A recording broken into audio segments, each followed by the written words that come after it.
Here's what you were doing on April 23rd, 2020. Oh, right. I can't believe I forgot this. We've quantified your digital footprint so that you can see the impact you've had on the internet. Oh,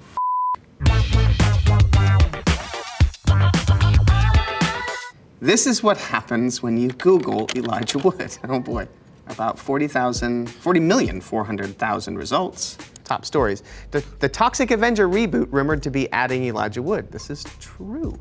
Although it was a leak, it wasn't an official announcement. Elijah Wood, American actor, a series of photos of me over the years. Born January 28th, 1981. Yes, 40 years. Height 5'6", on a good day. There are a lot of posts saying you and Daniel Radcliffe look alike. Do you see the resemblance? I mean, in truth, I do see the resemblance, but I also think we look very different. And it's that thing of like being a part of similar fantasy sagas that I think is part of the confusion. I think had Daniel been a part of other films that didn't have a sort of fantasy crossover, perhaps we would not be considered to look alike as much as we do. Have you ever seen a photograph of Daniel Radcliffe and thought it was you or vice versa? Definitely not. No, I've never been confused. Please read the following quotes Google has attributed to you. These are very funny, and I was very young when I said these things, so apologies. Dream the impossible because dreams do come true. I think being different, going against the grain of society, is the greatest thing in the world. I am not a star. A star is nothing more than a ball of gas.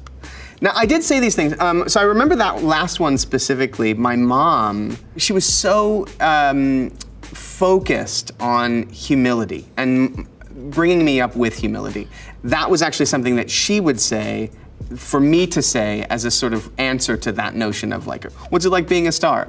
And so I remembered that really specifically. It's very sweet. Dream the impossible because dreams do come true? Sure. But that second quote just seems like something that you would needlepoint and put on a wall. I don't know. That's a little too, or it would be in that like motivational poster with the dolphin jumping out of the water. Right, so people always ask these questions. Can you answer them? Is Elijah Wood a nice guy? I think I'm a nice guy. Yeah. Why did Elijah Wood stop acting? I didn't. Is Elijah Wood in a band? I get that. I'm not. But I do play records. I play other people's music from time to time. Is Zack Woods related to Elijah Woods? Well, I don't know about the Woods, but Zack Wood is related to me, yes. This is a Google Trend graph of your names searched over the last 15 years. Can you guess what these labeled points are? Okay. December 2006. I don't know.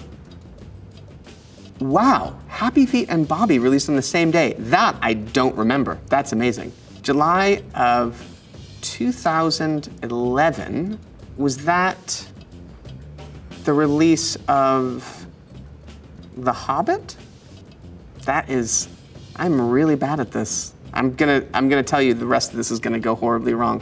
I'm not great at dates. All right, December 2012, that is the release of The Hobbit, for sure, yeah. The first Hobbit film that I had a tiny little part in. April of 2020. I don't know why this is spiking. Oh, right. I can't believe I forgot this. I was playing Animal Crossing, and I became really, really keen on the turnip market specifically. But there's this one girl on Twitter that posted that her turnip price was X amount, and I just direct messaged her, and I was like, hey, would you mind if I come to visit your island? And she let me onto her island. And she and her friends were big Rian Johnson fans, specifically The Last Jedi. And so when we were chatting on the island, that came up. And I left the island by saying, long live Rian Johnson.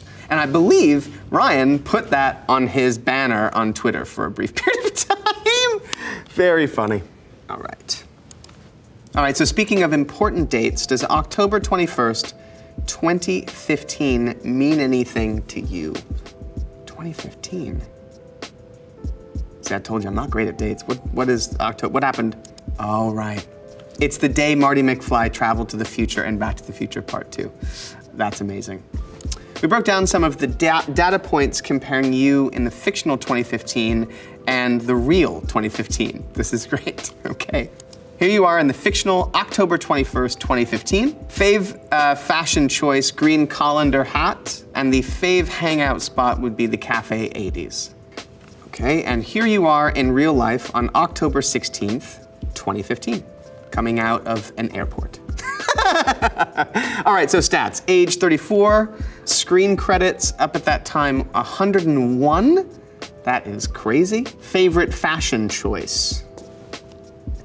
I'm literally wearing the exact same jeans. So these have been mainstays for me for a very long time. So these are APC raw denim jeans. And then favorite hangout spot.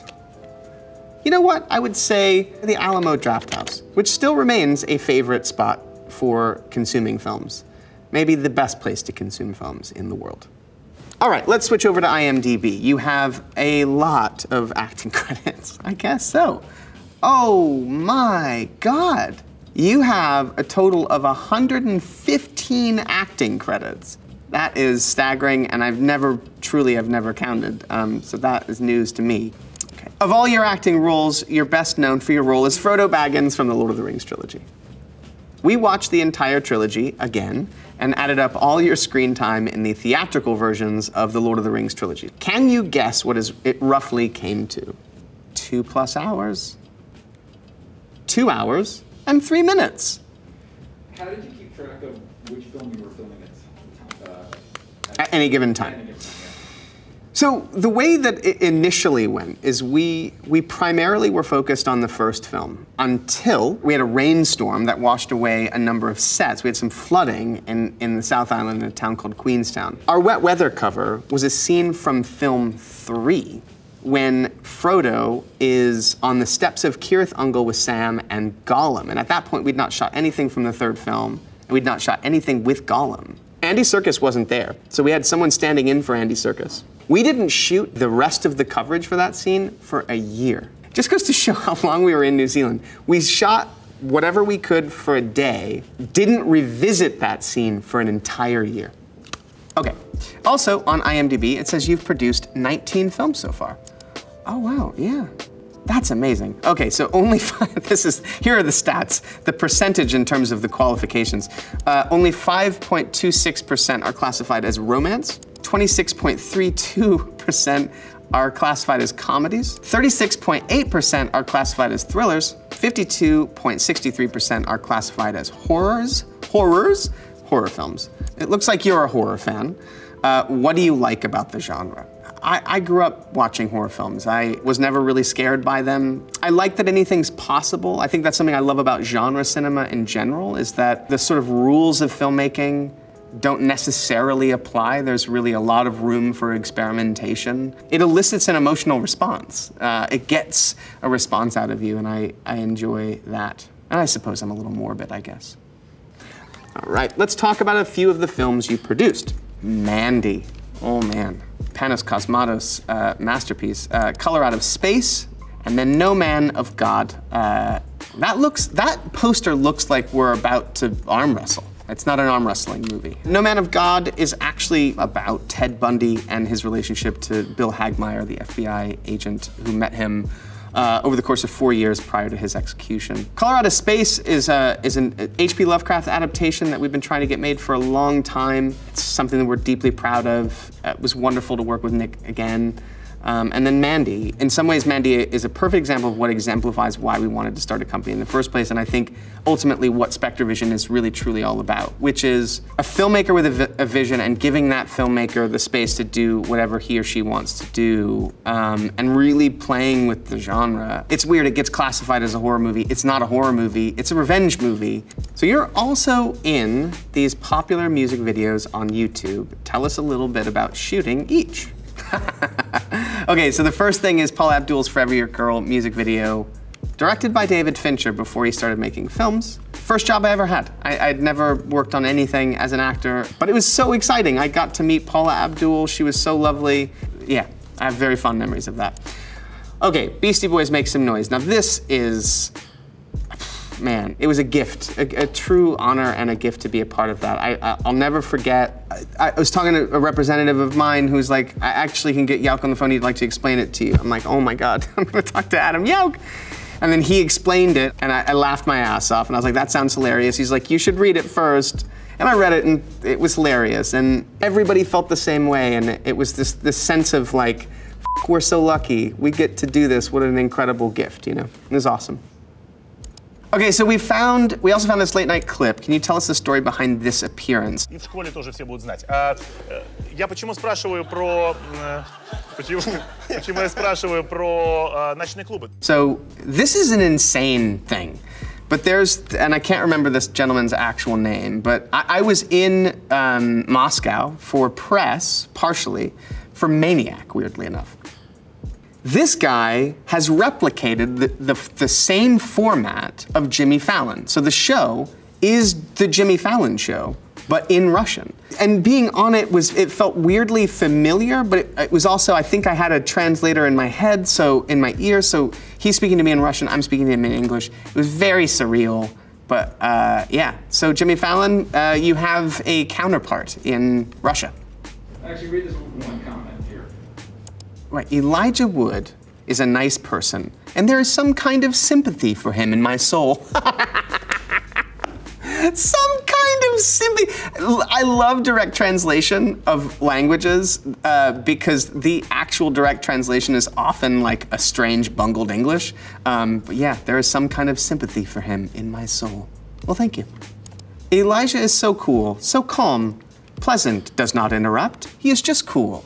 And it started to kill, and his blue eyes can just drown. That's amazing. And the end. What do you think? Well, that was quite the journey that we just went on. That was super fun, and I feel like there's so much more that we could have gotten into, but I really enjoyed that. That was really a blast.